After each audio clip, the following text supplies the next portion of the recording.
अरे बड़ी बहू, आज तेरे बुआ जी और फूफा जी आएंगे बेटा, तो खाना उस हिसाब से बना लेना। मम्मी जी कुछ ज्यादा नहीं हो रहा? अरे घर की साफ सफाई ले लो, बर्तन ले लो, कपड़े ले लो, हर काम के लिए मैं ही। ये घर मेरा ही है, मेरी देवरानी का नहीं है। वो मैडम तो सुबह सुबह चली जाती है तैयार होके, सारा दिन घर के कामों में मैं पिसती रहूं। अरे तो बेटा वो जो नौकरी कर रही है इसी घर के लिए तो कर रही है, आधे घर का खर्चा उसी की नौकरी से चल रहा है, ये समझ ले। और वो भी बाहर काम ही कर रही है बेटा, कोई खाली तो बैठी नहीं है। दिखता है जैसा काम कर रही है।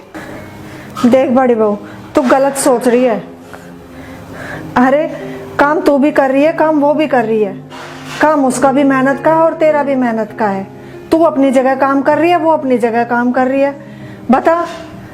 हाँ तो ठीक है, जब आएगी ना तो फिर कह देना साफ साफ कि घर पर कोई भी मेहमान आएगा या एक्स्ट्रा काम होएगा ना तो अपने ऑफिस की छुट्टी लिया करेगी। सारे घर का ही काम मेरे कंधों पे आ गया है। मैं क्या घर के काम करने के लिए ही रह गई हूँ?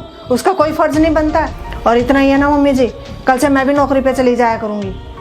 इस घर में बस और नौकरी करने वालों की इज्जत है, घर में काम करने वालों की कोई इज्जत ही नहीं है। बेटा तू गलत सोच रही है, ऐसा कुछ भी नहीं है। और जरा सोच, तू भी नौकरी करने बाहर जाएगी तो फिर घर कौन संभालेगा? ये समझ ले, वो जो बाहर नौकरी कर पा रही है ना, वो इसलिए कर पा रही है क्योंकि घर संभालने की तू है। बेटा एक दूसरे के सहयोग से ही घर चलता है, ऐसे थोड़ी। हाँ तो ठीक है मम्मी जी, बोलो उसको कि ऑफिस की छुट्टी ले लेगी और संग बराबर काम करवाएगी मेरे, नहीं तो फिर सोच लो।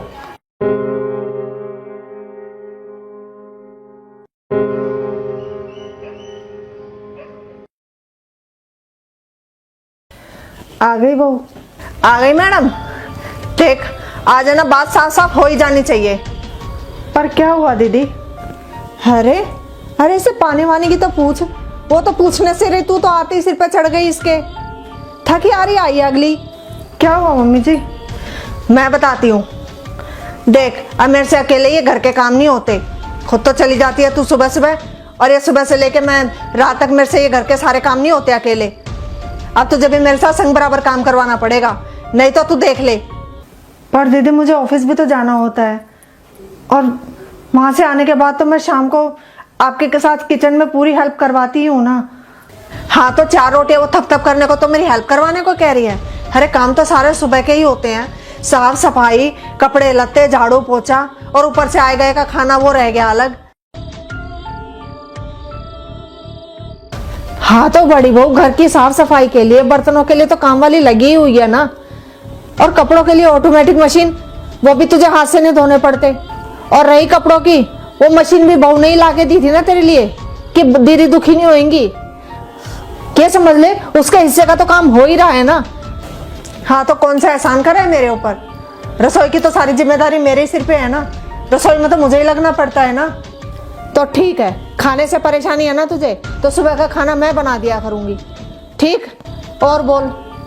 बहुत बढ़िया, ताकि कल को आपको ये बात कहने को मिल जाए कि बहू के होते सोते देखो सास को खाना बनाना पड़ रहा है। अब तो इस बट भी नहीं ली जा रही, उस बट भी नहीं ली जा रही, आखिर चाहती क्या है तू, ये तो बता।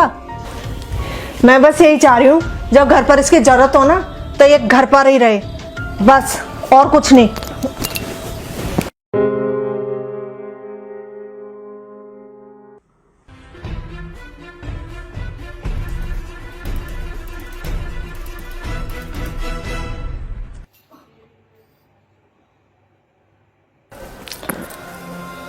दीदी, अरे प्रिया तू, दीदी मैं आपको दवाई देने आई थी, आप दवाई ले लो।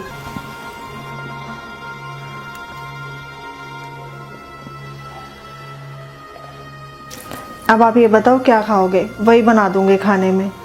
और आप काम की टेंशन मत लेना, मैं हूं ना। पर तेरा ऑफिस, दीदी मैंने छुट्टी ले ली है 5 दिन की। एक बात बताऊं दीदी, मैं जो ये नौकरी कर पा रही हूँ ना, वो सब आपकी बदौलत है। अगर आप नहीं होती तो मैं शायद ये जॉब नहीं कर पाती। मैं बेफिक्र होकर ऑफिस चली जाती हूँ, क्योंकि मुझे पता रहता है कि आप पीछे से सारा घर संभाल लोगे, सारे घर का काम संभाल लोगे। लेकिन अब मैंने छुट्टी इसलिए ली क्योंकि मुझे पता है कि आपको मेरी ज़रूरत है।